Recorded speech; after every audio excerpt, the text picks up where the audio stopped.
1 अप्रैल से बड़े बदलाव करेगी सरकार। काम के घंटे बढ़ाने की तैयारी, सैलरी और पीएफ के नियमों पर भी असर।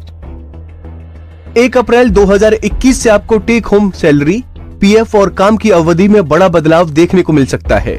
इसकी वजह है पिछले साल संसद में पास किया गया वेज कोड बिल, जिसके इस साल 1 अप्रैल से लागू होने की संभावना है। सरकार द्वारा नोटिफाई किए जाने पर कंपनियों को नए वेतन के हिसाब से कर्मचारियों को सैलरी स्ट्रक्चर में बदलाव करना होगा, जिसके बाद कर्मचारियों की ग्रेच्युटी और पीएफ में बढ़ोतरी होगी। साथ ही टेक होम सैलरी घट जाएगी।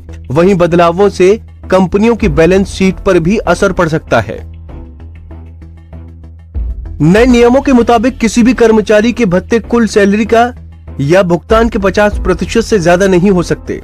इसका मतलब ये हुआ कि कर्मचारी की बेसिक सैलरी कुल सैलरी का 50 या इससे ज्यादा होनी चाहिए। आमतौर पर ज्यादातर कंपनियां कर्मचारी की सैलरी का गैर भत्ता हिस्सा कुल भुगतान के 50% से कम रखती हैं। इससे कंपनी को ईपीएफ और ग्रेच्युटी में कम योगदान करना पड़ता है और उनका बोझ कम हो जाता है। लेकिन नया वेतन कोड लागू होने के बाद कंपनियों को बेसिक सैलरी बढ़ानी पड़ेगी।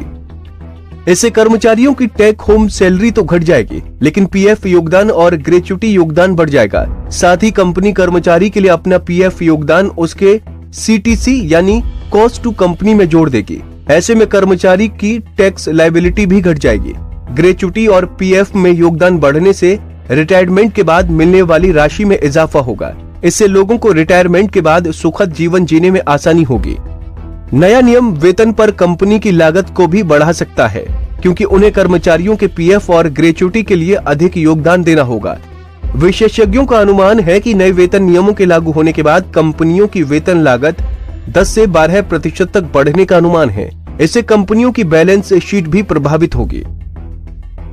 खास बात यह है कि नए ड्राफ्ट कानून में कामकाज के अधिकतम घंटों को बढ़ावा 9 से 12 घंटे करने का प्रस्ताव पेश किया गया है। हालांकि रिपोर्ट में दावा किया जा रहा है कि सरकार इसे 8 घंटे तक सीमित करने पर विचार कर रही है। ड्राफ्ट नियमों में 15 से 30 मिनट के बीच के अतिरिक्त कामकाज को भी 30 मिनट गिनकर ओवर टाइम में शामिल करने का प्रावधान है। नियमों में किसी भी कर्मचारी से लगातार 5 घंटे से ज्यादा काम कराने को प्रतिबंध किया गया है। हमसे जुड़े रहने के लिए हमारे YouTube चैनल को सब्सक्राइब करें और नई वीडियो की नोटिफिकेशन के लिए बेल आइकॉन को